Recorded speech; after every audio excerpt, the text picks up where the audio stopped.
মাননীয় প্রধানমন্ত্রী রক্ষা করেন প্রতিশ্রুতি। ভোটের আগে বলেছে সেতু করে দিবেন, দল মত যার যার সেতুর দাবি সবার। মাননীয় স্পিকার সেতু মোদের অধিকার। তথ্যমন্ত্রী পার্থ ভাই আগের কথা ভুলি নাই, নির্বাচনে বলেছেন সেতুর জন্য লড়বেন। হাফিজ ইব্রাহিম ভাই, নয়ন ভাই সেতুর কথা বলেন ভাই। মন্ত্রী এমপি স্পিকার নীরব থাকিবেন না আর, সেতুর কথা বলে বলে ভোট নিয়েছেন জনতার। এবার সেতু না হলে এই জনতা উঠবে জ্বলে। ভোলার গ্যাসে সবাই নাই, সেতু চাইলেই কষ্ট দেয়। গ্যাস যদি নিতে চাও ভোলা বরিশাল সেতু দাও, সেতু ছাড়া ভিন্ন রাস্তা ভোলাবাসী মানবে না। বিসমিল্লাহ বলে শুরু করেন, আল্লাহর সাহায্য পাবেন।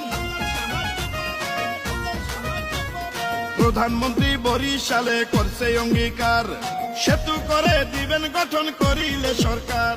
ভিন্ন সড়ক চাই না মোরা, সেতু মোদের দরকার। দীর্ঘদিনের ন্যায্য দাবি 22 লক্ষ জনতার। দেখেন বিভাগীয় শহর মোদের হইল বরিশাল, আসা যাওয়ায় পরে কত নদী নালা খাল। মোদের আছে মন্ত্রী এমপি আছে স্পিকার, এত থাকার পরেও কেন হয় রে অবিচার। গ্যাস বিদ্যুৎ মাছে ভরা মোদের ভোলা জেলা, সেই ভোলাকে নিয়ে করবেন না কেউ অবহেলা। সেতু ছাড়া কিছুই মানি না।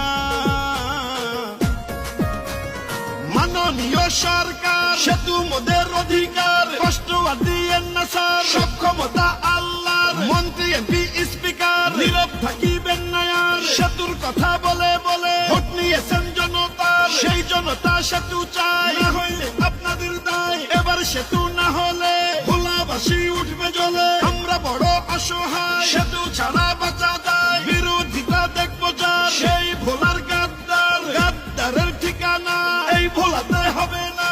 ভোলার গ্যাসে সবাই নাই, সেতু চাইলেই কষ্ট দেয়। যদি গ্যাসে বিদ্যুৎ চাও ভোলা বরিশাল সেতু দাও, সেতু ছাড়া ভিন্ন রাস্তা ভোলাবাসী মানবে না। মাননীয় প্রধানমন্ত্রী রক্ষা করেন প্রতিশ্রুতি। নির্বাচনে বলেছেন সেতু মেডিকেল দিবে। বিসমিল্লাহ বলে শুরু করেন, আল্লাহর সাহায্য পাবেন।